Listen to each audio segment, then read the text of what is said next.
హైదరాబాద్ గాంధీ భవన్ లో సీఎల్పీ సమావేశం సుదీర్ఘంగా సాగింది. ఈ మీటింగ్ లో స్థానిక సంస్థల ఎన్నికలు, కులగణన సర్వే, ఎస్సీ వర్గీకరణపై చర్చించారు. ఎమ్మెల్యేలకు సీఎం రేవంత్ రెడ్డి దిశానిర్దేశం చేశారు. జెడ్పీటీసీ, ఎంపీటీసీ, సర్పంచ్ ఎన్నిక ఏకగ్రీవం చేయాలని సూచించారు.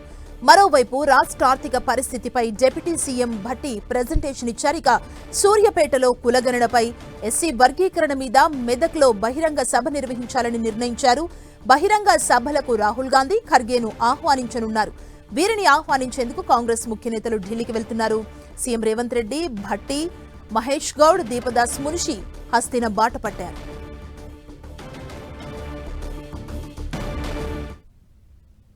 రేపు రాబోయే స్థానిక సంస్థల ఎన్నికల్లో అనుసరించాల్సిన వ్యూహం, తీసుకోవాల్సిన జాగ్రత్తలతో పాటు ప్రభుత్వం ఇస్తున్నటువంటి సంక్షేమ కార్యక్రమాలు, ముఖ్యంగా గతంలో ఇచ్చిన రైతు రుణమాఫీ కానీ, రైతు భరోసా కానీ, రైతు ఆత్మ భరోసా కానీ, రేపు ఇవ్వబోతున్నటువంటి ఇంధనం ఇల్లు కానీ, రేషన్ కార్డ్స్ కానీ, వీటన్నిటి కూడా ప్రజల్లో సకాలంలో అన్ని కూడా వివరించే విధంగా కార్యాచరణ తీసుకోవాల్సిందిగా శాసనసభ్యులకి సూచించడం జరిగింది. కులగణన చేసిన తీరు, వర్గీకరణ చేసిన తీరుతెన్నులన్నీ కూడా పవర్ పాయింట్ ప్రజెంటేషన్ ద్వారా చెప్పడం జరిగింది.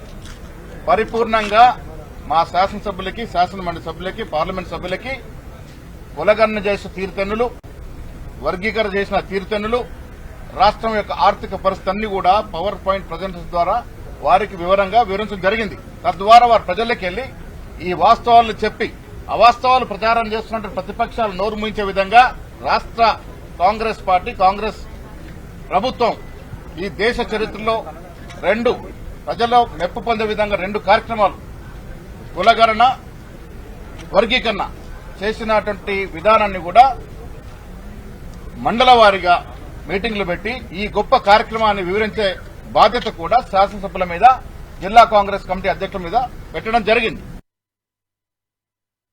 కారణము, మేము సూర్యాపేటలో కులగణన జరిగిన తీరుతెన్నుల మీద ఇంత గొప్ప కార్యక్రమం జరిగింది కాబట్టి సూర్యాపేటలో పెద్ద బహిరంగ సభ చేసి రాహుల్ గాంధీ గారిని ముఖ్య అతిథిగా ఆహ్వానించుకోవాలని, అదేవిధంగా ఎస్సీ వర్గీకరణ మీద మెదక్ జిల్లాలో ఏదో ఒక ప్రాంతంలో మరొక బహిరంగ సభ పెట్టుకుని ఖార్గే గారిని ఆహ్వానించాలని, ఆ ఇద్దరిని ఆహ్వానించడానికి మేము ఇవాళ ఢిల్లీ పోతా ఉన్నాం.